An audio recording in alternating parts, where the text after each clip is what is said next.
What's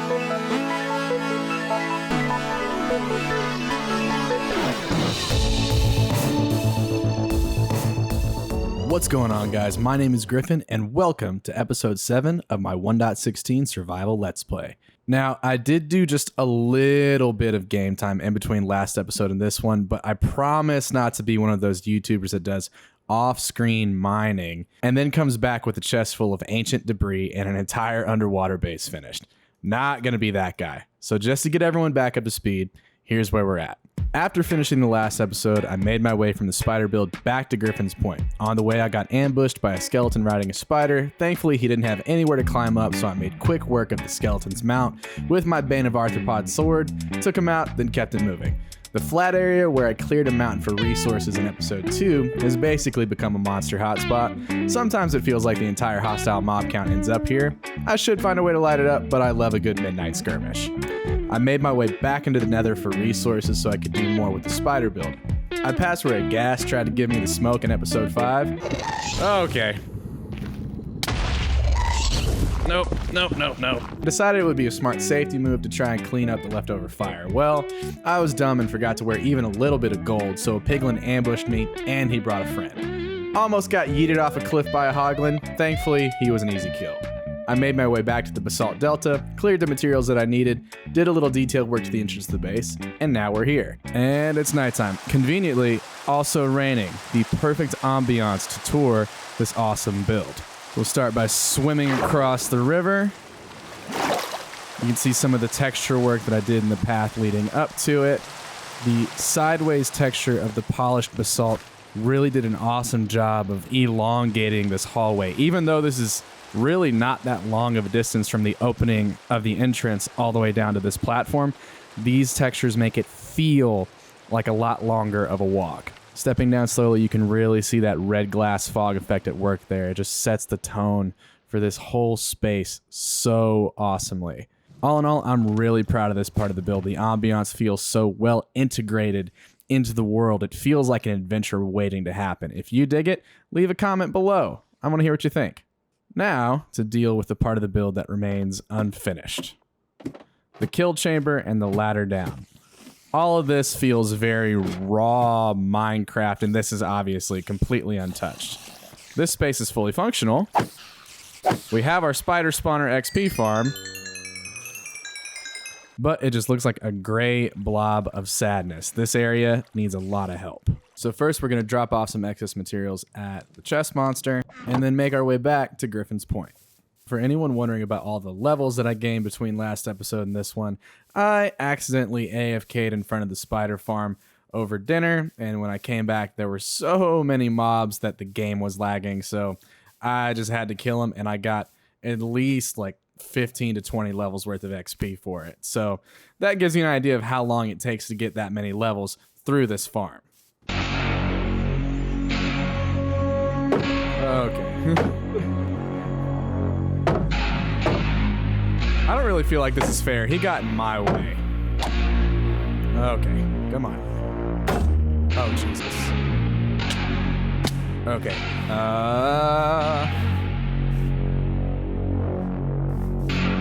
Man, leave me alone, dog.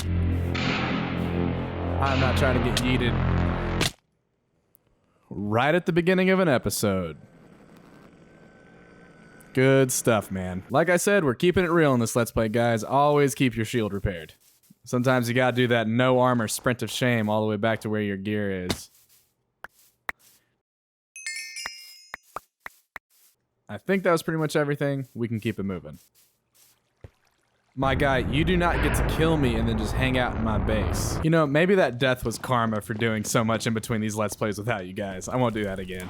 Okay, so the thought with any good XP farm is that you essentially want it to be a one-stop shop for all of your levels and everything that you would do with those levels. So repairs at an anvil, enchanting, things like that. Right now, this is my enchanting station that I have set up in Griffin's Point, but I actually don't love this interior. So I'm totally cool with using a silk touch pickaxe to get all of these bookshelves and this enchanting table and move it back to the spider build. Because honestly, I've got big ideas for this place. I just don't love the way I have it laid out right now for the future.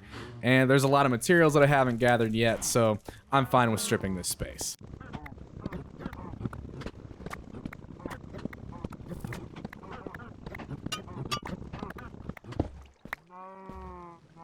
Now, guys, this is a very serious pro tip. If you're thinking of relocating your enchanting area, do not do it unless you have a tool with silk touch like this pickaxe that I have right here, because bookshelves will only yield books if you break them with a normal tool, and you don't want to cry more than you have to when you're playing this game, right?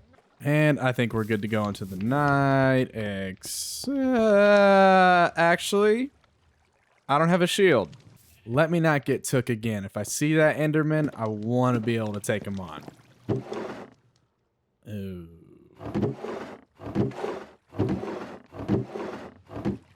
Okay, so I think all of my iron is actually at the spider build. Whoops. That's okay. We'll take a nap in the hidey hole, and we'll make our way over when it's safe. All right, it's morning, so we can begin venturing out from Griffin's Point. All right, we are back at our hidey hole / chest monster. We can throw down some of this excess storage that we got from the enchanting room at Griffin's Point and offload all of this goodness. Now let's head back inside and talk through what I'm thinking for this whole build. So this area right here, it's one of my favorite parts. It looks super duper dope.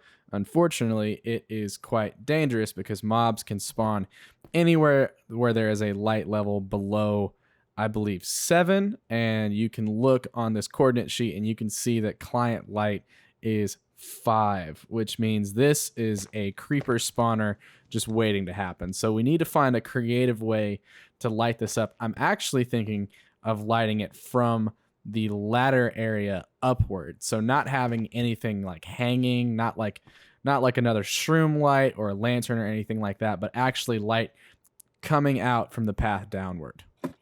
As we make our way back into our ugly gray spider chamber of death, I'm thinking that this ladder direction needs to be reversed. I don't love that when I climb back up, I'm facing the back wall. When I climb up, I want to be facing the exit. So we're going to find a way to flip this. We'll have that ladder right there be on this wall, which means we'll need to create a platform in the middle between the upper area and the spider farm itself for the ladder direction to reverse, so that when we come down, we're facing the spawner.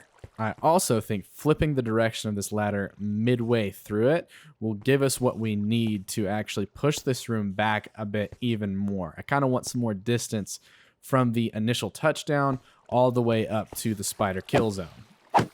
I think we could have a whole enchanting room to the left of the spider kill area, and to the right we could have like a potions and brewing area. So now that we've talked it through, let's get to mining. Okay, so from this upper level, we want to create a little more width in the chamber going down for us to place some light sources.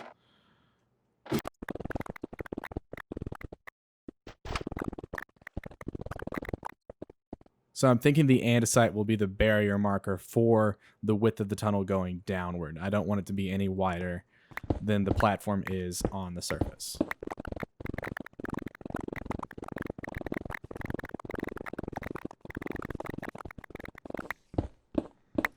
Starting to see the light over here.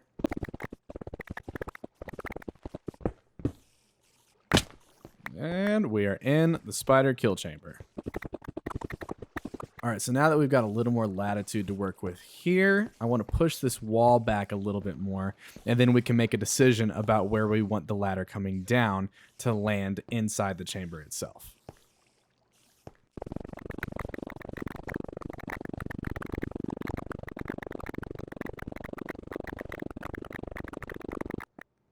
I'm hearing Enderman on the other side of this wall, and I realized that we forgot to make a shield when we got back. It's all good. We're just going to keep it moving. All right, now this feels like a good distance to walk up to the kill chamber. Like, this feels like just enough length for us to develop something really meaningful that kind of mirrors what's happening up above, but I want this to feel like the corrupted temple final destination part of the build. Like, everything upstairs was a little bit brighter, but I almost want this to feel completely blacked out. So I'm thinking a lot of basalt, a lot of blackstone, maybe even lava or burning netherrack on the sides going underneath a land bridge that leads up to the spider kill chamber. I don't really know. We're just going to feel it out. And similar to upstairs, we're just kind of hollowing out sort of a land map, if you will, of where we want our features to go. Okay, so right about here is where I want the ladder coming down to land. So let's just kind of build a pillar right there to represent that. And that'll give us a feeling of the space moving forward. This feels like a good distance to walk from the entrance to the kill chamber. So now I think we can take this one more deep, still giving ourselves a stair step up just in case, you know, stuff happens. Okay, now I don't want the enchanting room or the potion making room to really take up too much time or too much visual space. I really want the centerpiece to be this kill zone. So I'm thinking we'll hollow out some boundary markers for where we want to place meaningful textures or just blocks that will make this feel like more of a centerpiece. Okay, then on the side here, we're going to hollow out where we want our enchanting setup to go. Okay, so we're going to temporarily use granite to kind of represent our path into the space. We'll walk. And I want that right there to be where the enchanting table is when we walk down. There's a little more space on the back end. Our bookshelves are going to need to go roughly here. So let's just kind of mock that space in. Okay, this feels like a good kind of rough base for what we want to go for. Now let's do kind of the same thing on the other side where we chisel out a hole in the wall. Then we give ourselves a 2-step down, and then we will conceptualize what we want our potion-making space to look and feel like. Oh, hey, buddy. How's it going? We don't want you here. Come on. There we go. You can probably hear that the spider spawner is working really, really well. I'm going to hollow these guys out before it starts lagging my game. At the time of this is about 40 minutes worth of recording, so we'll see how much experience we get from that much AFK at this farm.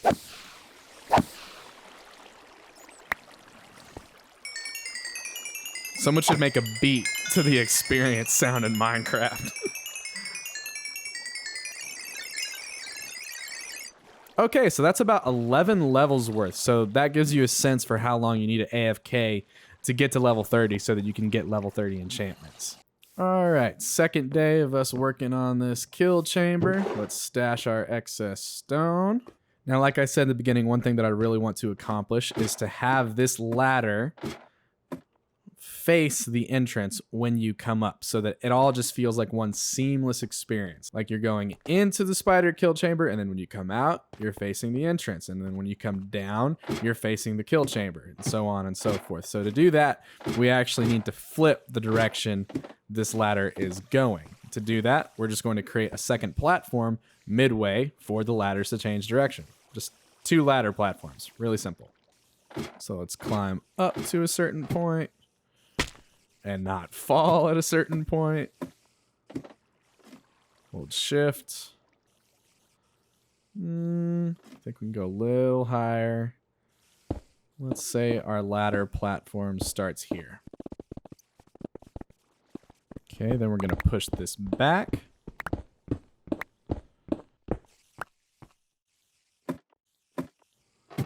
And let's actually use the platform that we designed as a reference point. So let's hollow this out a little bit so that we can know when we've hit it on the midway platform.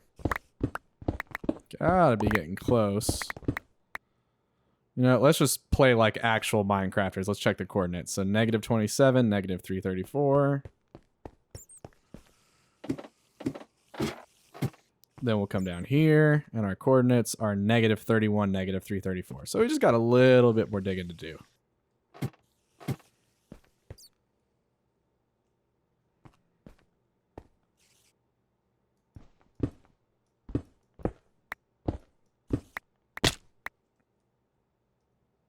I think we're here. Okay, now we're going to begin the task of flipping this ladder direction. So we'll start from the top. Yeet. Start taking our ladders out. You can actually stand on top of the edge of the highest ladder that you've placed. Very convenient for when you want to reposition them.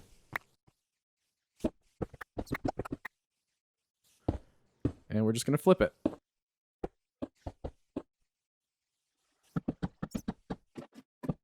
And now, when we climb up the ladder, we're facing the entrance of the entire build. So now what this does is it creates a seamless visual experience for everything that we've created for this build. We'll go straight down this way. And then when we're coming down this ladder, it forces us to face everything that we're going to work so hard making look nice this direction. And this is just something for you guys to be thinking about as you work on your creative builds. Orientation is really everything. In my opinion, if a build looks good in a screenshot, but it doesn't feel organic and fun to play in, then what's the point? All right, now that I've chiseled away space for what this build can be, I can say those magic words we've all been waiting to hear. Roll time lapse.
And we're back. So just to talk you guys through what I'm thinking with this space, I wanted it to feel darker than the area above it. So you saw in the time lapse, I tried soul fire around the edges, and blue fire in Minecraft has a slightly lower light level than regular fire. And it looked too dim. I didn't enjoy the look of it.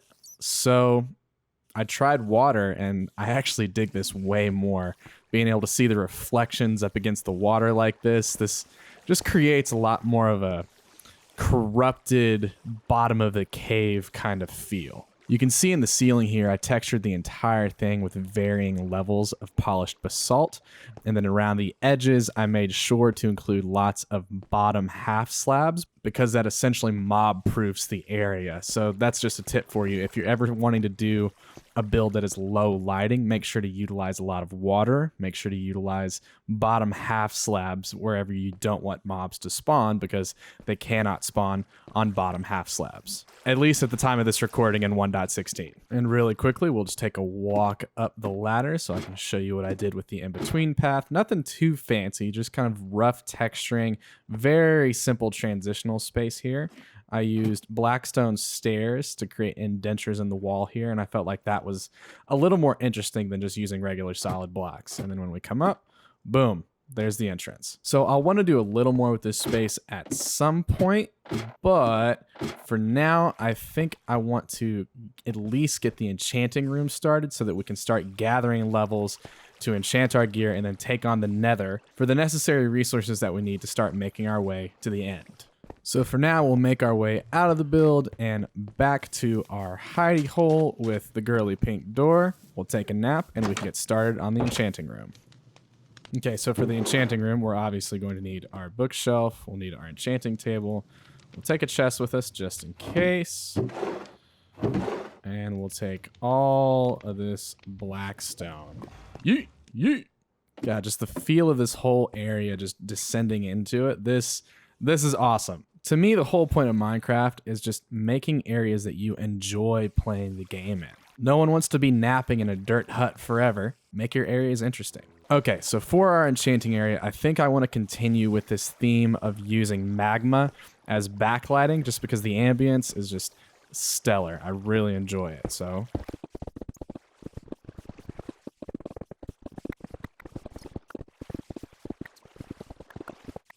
Okay, and now we're going to follow the same concept that we used for our bridge over here. We want this to be a low light build. So we're going to use bottom half slabs for the entire floor around the enchanting table.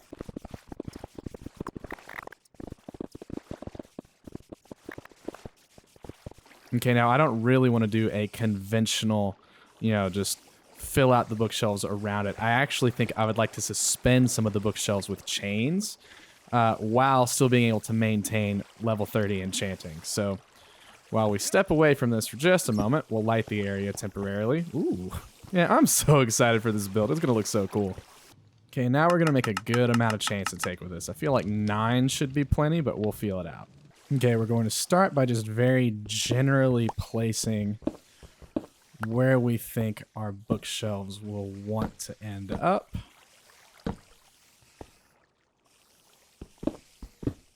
With this suspended chain feel.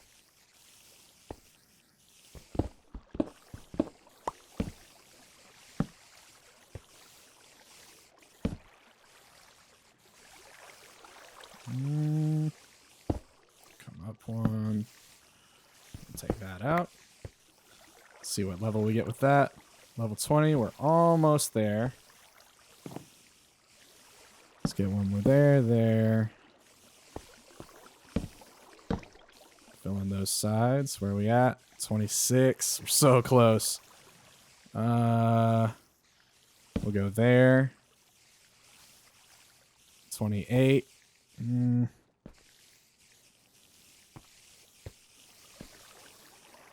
can do one more right there. Still 28. I think I placed that one wrong. We'll just fill out this corner. 30. Okay, so this setup gives us level 30 enchanting, and it's not quite as boring as just circling the whole thing with bookshelves. We gotta get these spiders to shut up. Driving me nuts. Okay, and from here, we'll start filling in our blank spaces with chains. Okay, and I think I want to break up the corners as well, just to give it a little more contrast. You don't want it to just be one solid wall of light. We don't like that. We want polished basalt. We'll fill out this whole ceiling area with blackstone. Just to give everything a little more depth, we'll fill this out with slabs underneath here. Just to really give you the impression that these bookshelves are suspended in air. Half slabs are a great way to create that visual distance. Okay, this is starting to feel a little more like something. Let's kind of texture this whole thing in here. Use some unpolished basalt to fill in our walls. The basalt is a great transitionary block between like stone and andesite and all the other much darker textures that we're using here. And it looks great regardless of how it's placed. Like you can almost mess up on purpose with basalt and it still comes out looking good. Okay, now this is starting to feel more like an evil enchanting area. So we'll just go ahead, we'll place an anvil right there. We'll place our grindstone there. And maybe we give it a little more breathing room by using a staircase right there. And we'll have a chest for just miscellaneous enchanting things like our lapis. And boom, evil enchanting area. Well guys, that's it for episode 7 of my 1.16 survival let's play. If you enjoyed it, give this video a like, hit that subscribe button, and keep following along. There's plenty more where that came from. Next episode, we're going to work on getting all of our gear enchanted and then head into the Nether so that we can start collecting what we need to go fight the Ender Dragon. That's all. See you next time.